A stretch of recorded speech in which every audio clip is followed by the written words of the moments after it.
আসসালামু আলাইকুম। আপনাদের মাঝে আজকে কিছু তথ্য তুলে ধরব।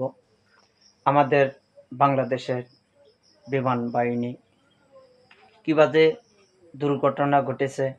আসলেও একটা ড্রাইভার চায় না আমার একটা লোক নষ্ট হোক। আজকে দেখিয়ে দিছে আমাদের বিমান বাহিনীর প্রধান যেই ড্রাইভার, আসলেও তিনি চেষ্টা করলে বাঁচতে পারত। একটা বুটুম টিপ দিলে সে বাইরে যেতে পারত।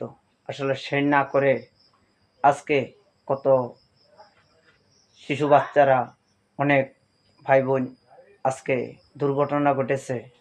আসলে আমরা তারা মরে গেছে, তাদের জন্য দোয়া করবেন সবাই। আর যারা অসুস্থ আছে সবার জন্য দোয়া করবেন। আল্লাহ হলে সুস্থতা কামনা করবেন।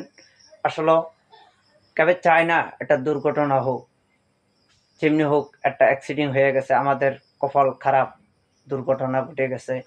আমরা সবার জন্য সবাই দোয়া করি, তাদের জন্য জান্নাত, যারা মেরে গেছে তাদের জন্য জান্নাত কামনা করি। আসলে তারা ভালো থাকে এই কামনা করব ইনশাল্লাহ।